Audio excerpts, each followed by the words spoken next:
عندنا يعني تجربه هنا في سيدي بالعباس، واذا كان يعني يعني هذه الموهبه عندها الحق باش تدخل للاكاديميه راح تكون ان شاء الله في سيدي بالعباس.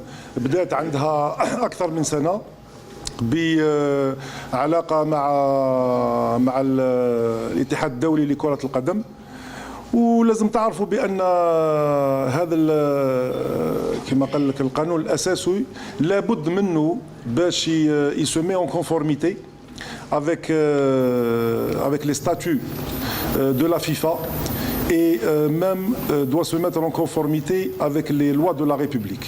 Donc, Inch'Allah, nous sommes dans l'obligation, je dis bien dans l'obligation, de mettre en conformité les statuts de la Fédération algérienne de football avant la tenue d'une quelconque Assemblée générale élective.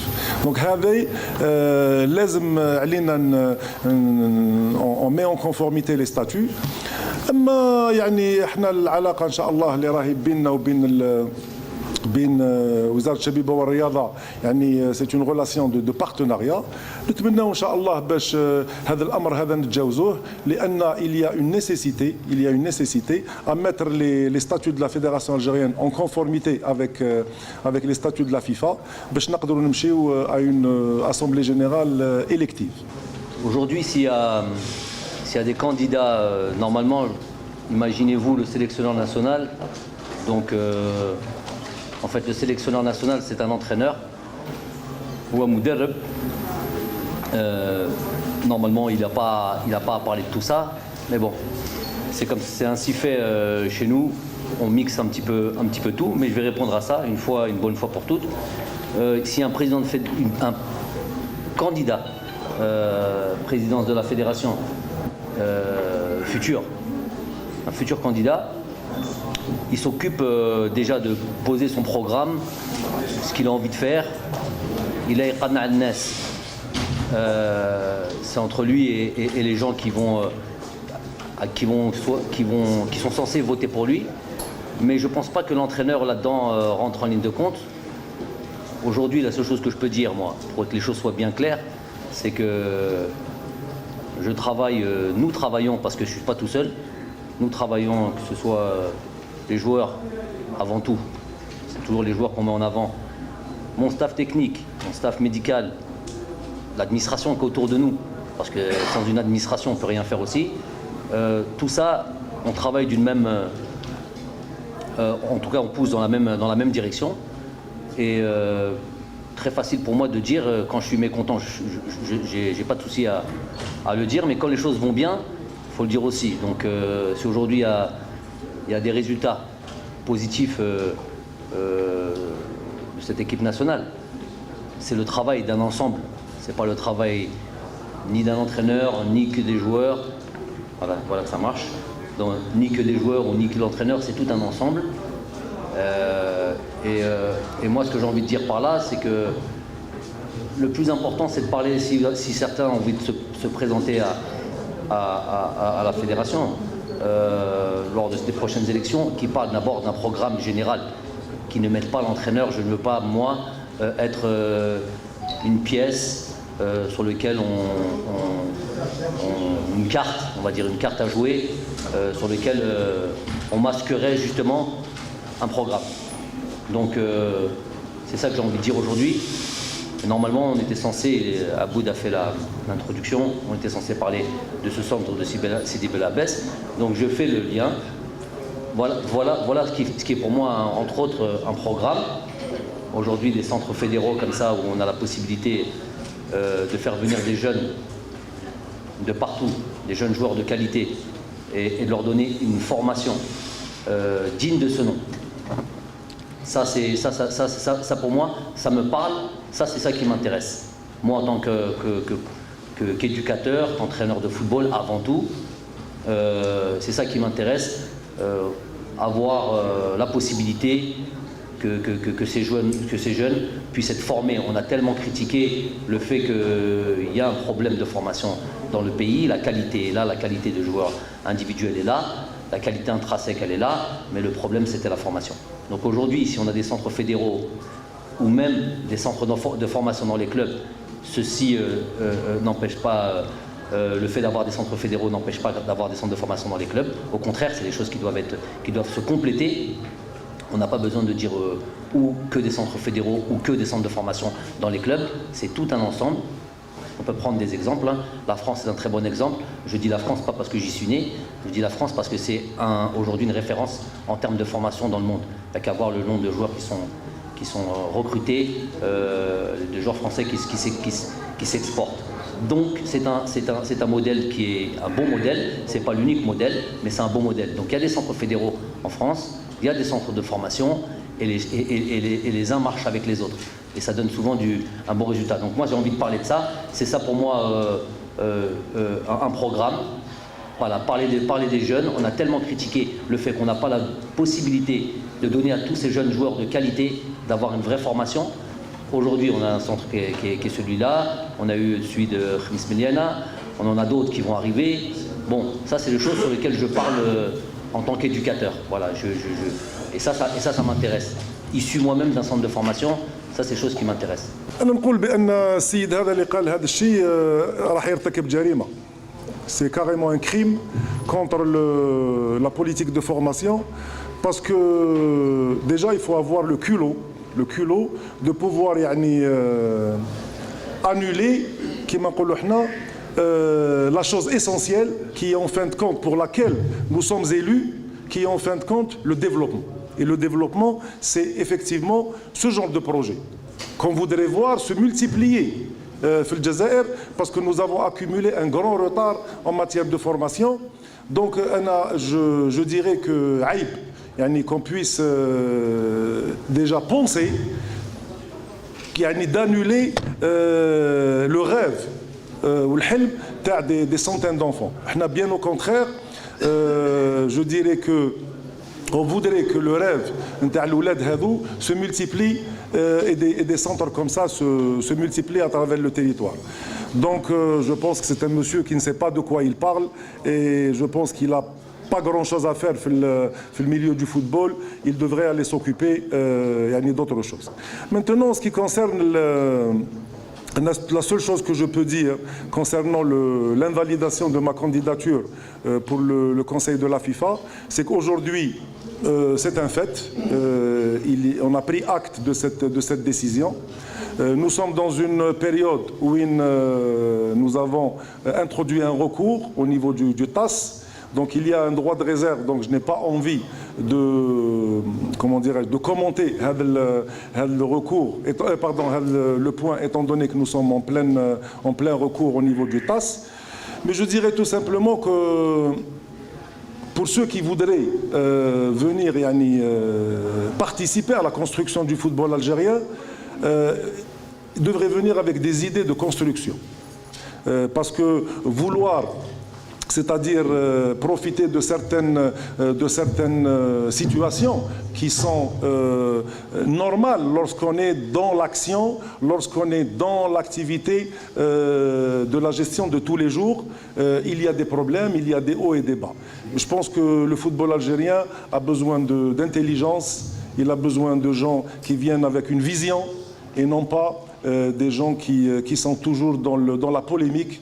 Et sincèrement, je n'ai pas grand-chose à leur dire, mis à part faire des actions concrètes comme cela, parce que quand je vois le sourire et le bonheur des enfants, c'est mon seul bonheur. Barakallahu fik. يعني الحمد لله احنا اليوم في البرنامج تاعنا نقدر نقول بان الحصيله حصيله ناجحه والحمد لله اليوم سواء من ناحيه الالقاب لأول مرة في تاريخ الجزائر المنتخب الوطني حصل على كأس إفريقيا وخارج الديار في مصر، وهذه مفخرة للاتحاد الجزائري لكرة القدم وللناخب الوطني وكل الطاقم نتاعو واللاعبين. اما بالنسبه بالنسبه للحصيله الاخرى، احنا الحمد لله اليوم كل المشاريع طرقنا لها. Et tous les projets aujourd'hui, tous les dossiers ont été ouverts, que ce soit le dossier du professionnalisme. On a eu le courage on a eu le courage d'ouvrir ce dossier du professionnalisme, de mettre en activité la DNCG, d'avoir aujourd'hui un véritable projet pour assainir la situation du professionnalisme. Nous nous sommes lancés dans ce programme de création d'académies اللي راح يكونوا إن شاء الله مفخرة للكرة الجزائرية. La révision des statuts pour mettre les statuts de la Fédération algérienne de football au niveau de toutes les fédérations, des grandes fédérations mondiales. Je pourrais faire l'énoncé de tous les dossiers sur lesquels cette fédération a eu le courage, avec son bureau fédéral, de se lancer. Dernièrement, une qualification historique de notre sélection U17. Pour la première fois, elle se qualifie à une phase finale de Coupe d'Afrique à l'extérieur de l'Algérie. Donc à partir de là, je dirais que le bilan est pour nous très positif. C'est sûr qu'il y a encore du travail. Nous avons travaillé dans des conditions très difficiles. بعراقيل كبيره والناس اللي يدير في العراقيل هذو هما الناس اللي حطموا الكره الجزائريه ونعرفوا كل الخبايا نتاع المشوار هذا نتاع الناس هذو. اليوم انسان اللي خفق في التسيير والناس اللي خفقت وفشلت في العمل تاعها ما يقدروش يقولوا لنا اليوم رانا حابين نخدموا الكره الجزائريه. كيفاش نتايا خفقت وفشلت عندها غير بعض السنوات اليوم منين راح تجيب النجاح؟ ولكن هذا الناس كلها راح نردوا عليهم في الوقت اللازم، باش نخليوا الكره الجزائريه عند موالين الكره وعند المحبين الكره والناس اللي راهي صح حابه تطور الكره الجزائريه، ماشي الناس اللي تخدم المصالح الشخصيه وناس اللي حابين يمشيوا الكره الجزائريه من وراء الستار. ولهذا عندنا مسؤوليه كامل كفعالين في كره القدم باش نحاربوا الناس هذو اللي حطموا الكره في الماضي وحابين يزيدوا يحطموها في المستقبل. De la conférence de presse, c'était le centre de Sidi Bel Abbès. Je pense que c'était aujourd'hui on s'est déplacé jusque là et qu'on a décidé de venir ici, c'est qu'on avait envie de mettre en avant de ce centre. C'est pas une conférence de presse d'avant regroupement. Comment?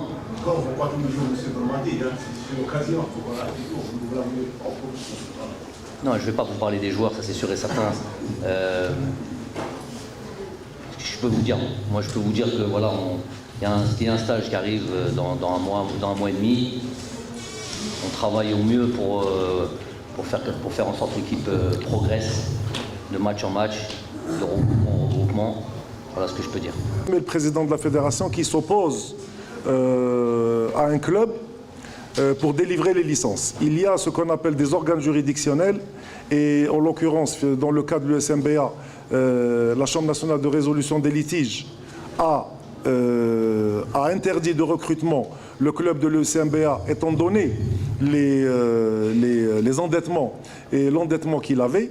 Donc ne pas confondre l'opposition du président de la fédération. Moi je n'ai aucun rôle là-dessus. Les organes juridictionnels sont autonomes et prennent leurs décisions en toute autonomie.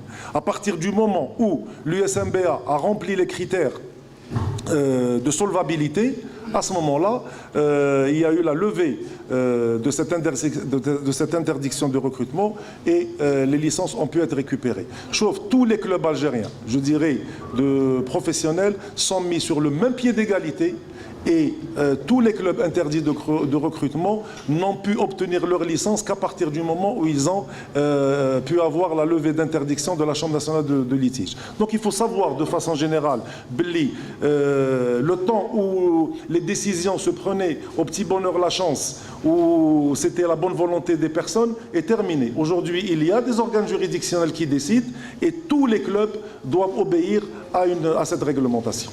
Normalement, c'est des choses qui n'arrivent pas. C'est des choses sur lesquelles j'ai même pas besoin de penser. Mon travail est suffisamment difficile pour imaginer une seconde que la sélection nationale puisse être sanctionnée dû à je sais pas moi, un dysfonctionnement ou voilà, c'est une affaire administrative, en fait, une affaire administrative. Et j'en comprends même pas les tenants et les aboutissants. Tellement ça me paraît absurde. Personne n'imagine une seconde, sélectionneur en premier, les joueurs, la population. Personne ne peut imaginer une seconde que cette équipe nationale puisse être sanctionnée. D'en parler seulement, c'est déjà énorme. C'est déjà d'avoir comme l'impression d'une menace qui est au-dessus de nos têtes. J'espère que les joueurs ne le savent même pas. Et moi-même, je fais comme un déni. J'évite même d'y penser. Ça me paraît tellement absurde. Donc il faut faire preuve de responsabilité et il faut arrêter de s'amuser avec le feu. Donc c'est pas un jour on nous demande d'être performant et de faire en sorte que tout le pays peut être fier de son équipe nationale et le lendemain nous dire que voilà, vous pouvez être sanctionné sans comprendre pourquoi. Ceux qui s'amusent à ça, je dis que c'est irresponsable. Donc voilà, il faut que rapidement les personnes concernées, chacun a son degré de responsabilité, et voilà, qui prennent cette responsabilité et qui qu'on ne joue pas avec le moral ou voilà, le cerveau des gens ou voilà, tout le travail qu'on met en place. C'est quelque chose il n'y a pas de communication à avoir là-dessus, parce que c'est vraiment pas quelque chose sur lequel on est préparé. Donc, personne ne pense à ça. Je pense que tout le monde tomberait de très haut si demain, comme vous le dites, la section devrait être je sais pas, punie ou sanctionnée pour des raisons qui dépassent tous les acteurs du football. Donc voilà, si réellement elle existe cette menace, que les personnes chargées de ces affaires-là prennent leurs responsabilités et mettent fin immédiatement à ce jeu qui ne fait rire personne et que personne n'a envie de venir voir le jour ou une décision contre cette sélection. Vous comprenez bien que, Chauffe, quand on veut se présenter à la présidence de la fédération, la moindre des choses, c'est d'avoir une relation avec le football. C'est-à-dire le fait d'exiger certaines années d'exercice dans un club ou là, dans une ligue, en plus d'être membre de l'Assemblée générale, est un minimum en soi.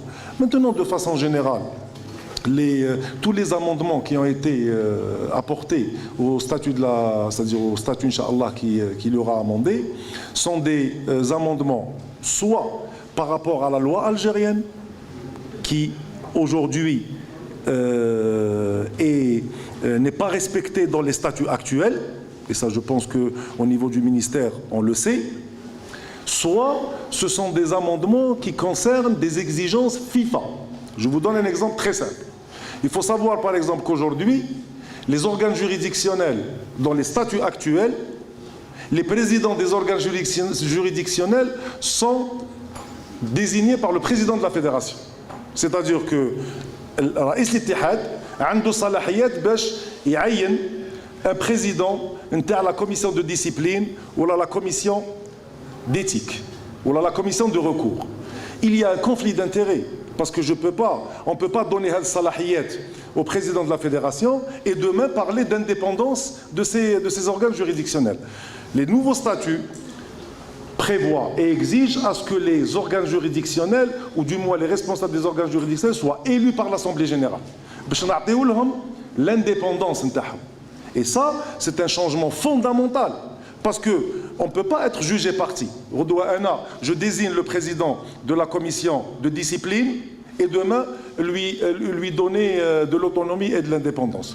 Est-ce que vous arrivez à comprendre? Donc c'est plein d'amendements de ce type qui sont apportés, les nouveaux statuts, qui aujourd'hui existent dans les statuts actuels et qui ne sont pas en conformité avec la FIFA. Donc les gens pensent Les amendements, ce sont des choses que la fédération algérienne a envie de faire. Alors que ce sont une exigence de la FIFA parce que les statuts actuels ne sont pas en conformité avec les textes de la FIFA. شوف اخي انا قلت لك اولا وقبل كل شيء مادام الملف راهو في الطاس انا ما عنديش تعليق اكثر من هذا على حساب الملف اللي رفض من عند الفيفا. ان شاء الله لما لو ريكور ان شاء الله يخرج au niveau du tribunal arbitral du sport, à ce moment-là on pourra donner plus de détails par rapport à la question de l'invalidation du dossier نتاعي pour le conseil de la FIFA. اما بالنسبه للوجوه اللي راهي مرشحه معايا انا ما عنديش اليوم الحق باش نعلق على هذا الشيء. كاين جمعيه عامه على مستوى الاتحاد الافريقي لكره القدم وهي اللي تصوت وهي اللي راح تاخذ القرارات. اما راح يجي الوقت ان شاء الله باش نوضحوا بعض الاشياء وبعض خبايا هذا الملف هذا ان شاء الله وباش الناس والراي العام يعرف الحقيقه ويعرف الاشياء اللي راهي مخبيه في هذا الملف. Laissez-moi imaginer, au moins par rapport à ma fonction, je pense que c'est un petit peu à moi d'imaginer. On va pas parler de... C'est un bon joueur, il fait... Vous avez prononcé son nom, donc je vais parler de lui. Mais félicitations déjà, j'ai pas eu l'occasion de les féliciter au CRB de la saison qu'ils ont pu faire la saison dernière. C'est un club qui est en progression. Il nous représente cette année en Champions League. On l'attend avec impatience ces matchs-là, au même titre que le Mondial d'Alger. Et voir un petit peu comment ils peuvent s'exprimer sur la scène africaine et au plus haut niveau africain. C'est là où ça m'intéresse réellement. Donc lui, au même titre que toute l'équipe, est aujourd'hui dans une phase ascendante. J'ai pu voir ce match au sommet entre le CRB et Sétif. Voilà, c'était un match engagé, un match très serré, tellement serré que les buts marqués ont été sur coup de pied arrêté. Voilà, c'est une bonne équipe du CRB, bonne équipe de Sétif. Je préfère parler de l'équipe en elle-même, sinon demain vous allez dire que Saïd sera en sélection prochain rassemblement. Mais voilà, sinon, voilà, j'attends vraiment cette Champions League africaine. Et Inch'Allah, on va voir un peu comment les joueurs peuvent s'exprimer. Et pour moi, il est là la réelle référence, elle se trouve là. L'édition de la Coupe d'Algérie, elle a été bel et bien annulée par le bureau fédéral. Cette année, il n'y aura pas de Coupe d'Algérie uniquement parce qu'en termes de timing, c'est très difficile comment dirais-je, de remettre, c'est-à-dire de mettre en place cette édition de Coupe d'Algérie, étant donné que ça concerne tous les clubs, y compris les clubs amateurs. On a remplacé l'édition par une Coupe de la Ligue, et le vainqueur de cette Coupe de la Ligue va représenter l'Algérie en Coupe de la CAF. Donc voilà, je pense que les problèmes de santé publique sont plus importants. On reprend gentiment l'activité du football et Inch'Allah, pourquoi pas l'année prochaine, Inch'Allah, on reprend l'activité de Coupe d'Algérie.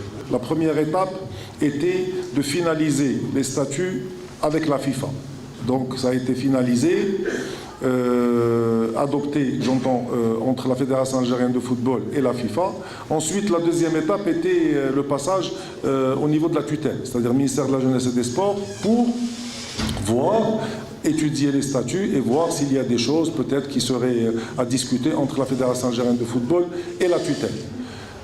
Aujourd'hui, les statuts sont au niveau du ministère. Mais ce qui est prévu, justement, cette opération de vulgarisation dont vous parliez, elle était juste après la validation des statuts par la tutelle. on serait passé vers des réunions, on va dire, régionales, où on allait vulgariser justement, c'est-à-dire les amendements, du moins les principaux amendements que la fédération a apportés à ces statuts.